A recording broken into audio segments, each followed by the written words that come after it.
सोचे, घर की सफाई करते हुए आपको अपने दादाजी के पुराने संदूक से एक कागज मिलता है, पीला पड़ चुका, थोड़ा मुड़ा हुआ। आप उसे खोलती है और देखती है कि वो 20 साल पुराना एक एग्रीमेंट है। किसी ने दादाजी से एक जमीन खरीदने का वादा किया था और कुछ बयाना यानी एडवांस भी दिया था। आज 20 साल बाद क्या उस कागज की कोई कीमत है? क्या उस पुराने वादे को पूरा करवाया जा सकता है? यह सवाल सिर्फ एक कहानी नहीं है, बल्कि ये हमें एक बहुत बड़ी कानूनी पहेली की तरफ ले जाता है। वादों की एक्सपायरी डेट। ज्यादातर लोगों को लगता है कि अगर कोई बात कागज पर लिखी है, स्टैंप लगा है, तो वो हमेशा के लिए पक्की हो गई। लेकिन कानून की दुनिया में, वाह, समय सबसे ताकतवर चीजों में से एक है। तो आज हम इसी दिलचस्प मौजू पर एक गहरी बातचीत करेंगे। हम ये समझेंगे कि कोई भी एग्रीमेंट, कोई भी सौदा कब तक जिंदा रहता है, और इसके लिए हम भारतीय परिसीमा अधिनियम 1963 यानी लिमिटेशन एक्ट को खंगालेंगे और देखेंगे कि सुप्रीम कोर्ट के फैसले इस बारे में क्या कहते हैं। बिल्कुल। चलिए वादों की इस एक्सपायरी डेट की गुत्थी को सुलझाते हैं। तो सबसे पहले उस बुनियादी सवाल पर आते हैं जो सबके मन में होता है। वो गोल्डन रूल क्या है? किसी भी आम लिखित सौदे या एग्रीमेंट को लागू करवाने के लिए हमारे पास कितना समय होता है? ज्यादातर मामलों के लिए एक सुनहरा नियम है, और वो है 3 साल। 3 साल। जी। लिमिटेशन एक्ट के तहत किसी भी कॉन्ट्रैक्ट को अदालत के जरिए लागू करवाने की समय सीमा 3 साल है। लेकिन यहाँ सबसे बड़ा ट्विस्ट ये है कि ये 3 साल की गिनती ये शुरू कब से होती है। हाँ, यही सबसे जरूरी बात है। ज्यादातर लोग तो यही सोचेंगे कि जिस दिन एग्रीमेंट पर साइन हुए उस दिन से गिनती शुरू हो गई। और यही सबसे बड़ी गलती होती है। कानून कहता है कि गिनती एग्रीमेंट की तारीख से नहीं, बल्कि उस तारीख से शुरू होती है जिस दिन वादा तोड़ा गया हो। अच्छा। इसे कानूनी भाषा में ब्रीच ऑफ कॉन्ट्रैक्ट कहते हैं, या वो पल जब कॉज ऑफ एक्शन मतलब मुकदमा करने का कारण पैदा होता है। जब तक सब कुछ ठीक चल रहा है, समय की घड़ी शुरू ही नहीं होती। अरे वाह, तो ये तो पूरा खेल ही बदल देता है। इसे एक उदाहरण से समझते हैं। मान लीजिए मैंने आपसे 1 लाख रुपए उधार लिए और एक प्रॉमिसरी नोट पर लिख कर दिया कि मैं 1 जनवरी 2023 को लौटा दूंगी। हाँ। तो 3 साल की गिनती 1 जनवरी से शुरू नहीं होगी? नहीं, गिनती 2 जनवरी 2023 से शुरू होगी, क्योंकि 1 जनवरी तक तो आपके पास वादा पूरा करने का समय था। हाँ, वादा तो आपने तब तोड़ा जब आपने उस तारीख को पैसे नहीं दिए। सही बात है। तो केस करने की आखिरी तारीख होगी 31 दिसंबर 2025। हाँ, इसे ऐसे समझिए कि ये लिमिटेशन एक्ट एक तरह से कानूनी दौड़ में स्टॉप वॉच की तरह है। जैसे ही वादा टूटा, स्टॉप वॉच चालू हो गई और 3 साल पूरे होने पर रेस खत्म। ये स्टॉप वॉच वाली बात बहुत अच्छी है। और क्या ये नियम सिर्फ लिखित एग्रीमेंट पर लागू होता है या जुबानी वादों पर भी? ये नियम जुबानी वादों, प्रॉमिसरी नोट्स, बॉन्ड्स, लगभग हर तरह के सिविल लेन देन पर लागू होता है। हाँ, इसीलिए कानून में समय पर एक्शन लेना सबसे जरूरी माना जाता है। ठीक है, तो 3 साल का नियम समझ में आ गया। लेकिन जब बात जमीन जायदाद की आती है तो सौदे बहुत बड़े होते हैं और सालों तक चलते हैं। क्या वहां भी यही 3 साल वाला सख्त नियम लागू होता है? यहीं पर कहानी और भी दिलचस्प हो जाती है। यहाँ एक बहुत बड़ा अपवाद है, एक एक्सेप्शन। अगर आपके पास किसी प्रॉपर्टी की रजिस्टर्ड सेल डीड है, जिसे हम आम भाषा में रजिस्ट्री या बैनामा कहते हैं, तो उसकी कोई एक्सपायरी डेट नहीं होती। कोई एक्सपायरी डेट नहीं? जी हाँ, वो असीमित समय के लिए वैध है। एक बार संपत्ति आपके नाम पर रजिस्टर हो गई तो वो हमेशा के लिए आपकी है, चाहे 10 साल बीतें या 100 साल। लेकिन एक मिनट, यहाँ एक फर्क समझना बहुत जरूरी है। आप सेल डेट की बात कर रहे हैं, एग्रीमेंट टू सेल के नहीं। इन दोनों में क्या फर्क है और समय सीमा पर इसका क्या असर पड़ता है? ये एक बहुत ही जरूरी सवाल है। एग्रीमेंट टू सेल सिर्फ एक वादा है कि भविष्य में एक पार्टी दूसरी पार्टी को अपनी प्रॉपर्टी बेचेगी। ये मालिकाना हक ट्रांसफर नहीं करता है। जबकि सेल डीड वो आखिरी दस्तावेज है जो असल में मालिकाना हक आपके नाम कर देता है। और कानून की नज़र में एग्रीमेंट टू सेल को लागू करवाने की समय सीमा वही 3 साल है। लेकिन अगर दोनों पार्टियों ने दस्तखत किए हैं, गवाह भी हैं, तो सिर्फ एक सरकारी ठप्पा न लगने से, मतलब रजिस्ट्रेशन न होने से, एक एग्रीमेंट इतना कमजोर कैसे हो गया? नियत तो साफ थी। आपकी बात में दम है, लेकिन कानून सबूतों पर चलता है। एक अनरजिस्टर्ड एग्रीमेंट को अदालत में साबित करना बहुत मुश्किल होता है। सुप्रीम कोर्ट ने भी एक केस में अहमद साहब अब्दुल मुल्ला बनाम बीबी जान वाले मामले में साफ कहा था कि ऐसे एग्रीमेंट टू सेल को लागू करवाने की सीमा 3 साल ही है। अच्छा। रजिस्ट्रेशन उस दस्तावेज को एक ठोस कानूनी सबूत बना देता है। हालांकि एक और दिलचस्प बात है, अगर प्रॉपर्टी मॉर्गेज यानी गिरवी रखी गई है तो उसे छुड़वाने के लिए कानून आपको 3 या 5 साल नहीं बल्कि पूरे 12 साल का समय देता है।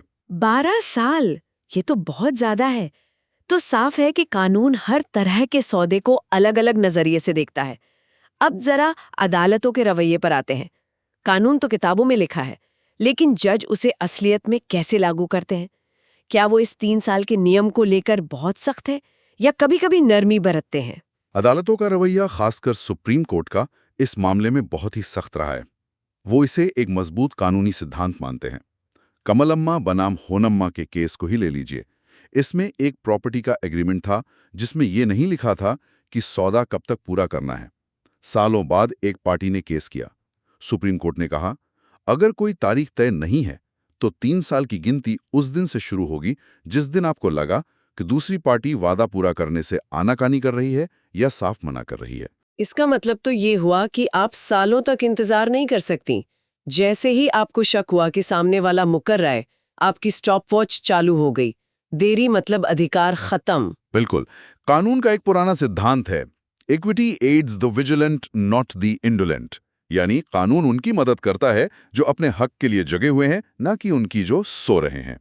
अब सोचिए, अगर कोई 3 साल 1 दिन की देरी से अदालत पहुंचता है अपने असली एग्रीमेंट के साथ, आपको क्या लगता है क्या होगा? मुझे लगता है कि शायद अदालत देखेगी कि दावा तो असली है, बस 1 दिन की तो देर है, तो शायद राहत दे दे। और यहीं पर ठकुराइन राजकुमारी बनाम स्टेट का ऐतिहासिक फैसला सामने आता है। कोर्ट ने कहा कि एक बार समय सीमा बीत गई तो आपका दावा कितना भी सच्चा क्यों ना हो, अदालत आपकी मदद नहीं कर सकती। मतलब कोई मदद नहीं। कोई मदद नहीं। वो एग्रीमेंट कानूनी तौर पर लागू करने लायक नहीं रहता। वो सिर्फ एक कागज का टुकड़ा बन जाता है। आपकी तलवार म्यान में ही रह जाती है, आप उसे चला नहीं सकते। ये तो बहुत कठोर है। इसका मतलब तो ये हुआ कि अगर कोई मजबूर है या उसे कानून की जानकारी नहीं है या उसके साथ कोई धोखा हुआ है तो उसका हक मारा जाएगा। ये तो अन्याय जैसा लगता है। क्या कानून ऐसी इंसानी भूल या मजबूरी के लिए कोई गुंजाइश नहीं छोड़ता? आपका सवाल बहुत वाजिब है और कानून बनाने वाले इस बात को समझते थे। कानून का मकसद हक मारना नहीं बल्कि एक व्यवस्था बनाना है ताकि सालों पुराने मुर्दे न उखाड़े जाएं। इसीलिए उन्होंने इसी नियम के अंदर कुछ सेफ्टी वॉल्स भी दिए हैं। Safety walls? हाँ, जहां ये 3 साल की घड़ी या तो रुक जाती है या फिर से शुरू हो जाती है। अच्छा, तो ये रीसेट बटन वाली बात है। वो कौन सी स्थितियां हैं? मुख्य तौर पर 3 स्थितियां हैं। पहली है धोखाधड़ी या गलती। अगर आपसे कोई एग्रीमेंट धोखे से करवाया गया है तो 3 साल की गिनती उस दिन से शुरू होगी जिस दिन आपको उस धोखे का पता चला। अच्छा, न कि उस दिन से जब एग्रीमेंट हुआ था। जी, क्योंकि जब तक आपको पता ही नहीं कि आपके साथ धोखा हुआ है, आप एक्शन कैसे ले सकते हैं? ये तो बहुत तर्कसंगत है। और दूसरी स्थिति? दूसरी स्थिति सबसे आम है और अक्सर कर्ज के मामलों में देखने को मिलती है। इसे कहते हैं एक्नॉलेजमेंट ऑफ डेट, यानी कर्ज को स्वीकार करना। अगर देनदार, मतलब जिसने पैसे देने हैं, उसने कर्ज का एक छोटा सा हिस्सा भी चुका दिया है या फिर कहीं लिखित में जैसे किसी चिट्ठी या ईमेल में ये मान लिया है कि हाँ, मुझे आपके पैसे देने हैं, तो 3 साल की गिनती उस नई तारीख से फिर से शुरू हो जाएगी। कमाल है। मतलब अगर किसी ने 10 लाख का कर्ज लिया था और 3 साल पूरे होने से ठीक 1 हफ्ते पहले उसने सिर्फ 1000 रुपए भी लौटा दिए और उसकी रसीद मिल गई, तो लेनदार को केस करने के लिए पूरे 3 साल और मिल जाएंगे। एकदम सही। और ये कोई छोटी बात नहीं है। सुप्रीम कोर्ट ने आर कुमार बनाम एस रमेश के हालिया केस में इसी बात की पुष्टि की है। कोर्ट ने कहा कि एक छोटा सा भुगतान या लिखित में कर्ज को मान लेना भी समय की स्टॉपवॉच को रीसेट कर देता है। वाह! ये देनदार के लिए एक चेतावनी है और लेनदार के लिए एक लाइफलाइन। और तीसरी स्थिति नाबालिग या मानसिक रूप से अस्वस्थ व्यक्ति से जुड़ी है। अगर कोई पक्ष नाबालिग है तो समय सीमा तब तक रुकी रहती है जब तक वो 18 साल का ना हो जाए। उसके बालिग होने के बाद 3 साल की गिनती शुरू होती है। तो आज के इस पूरी बातचीत को अगर समेटना हो तो जो सबसे बड़ी बातें निकल कर आ रही हैं वो क्या है? सबसे पहली और जरूरी बात, कानून में समय सिर्फ एक मियाद नहीं बल्कि अधिकार का एक जरूरी हिस्सा है। अगर समय आपके हाथ से निकल गया तो आपका हक भी कागज पर ही रह जाता है, चाहे वो कितना भी मजबूत क्यों ना हो। 3 साल की सीमा इसी सिद्धांत पर काम करती है और इसकी गिनती वादा टूटने से शुरू होती है। दूसरी बड़ी बात यह है कि हर कागज एक जैसा नहीं होता।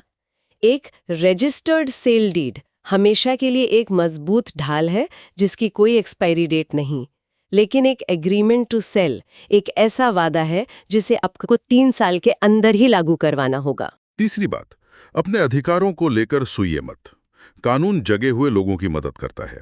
अगर आपको लगता है कि कोई अपना वादा तोड़ रहा है तो इंतजार मत कीजिए।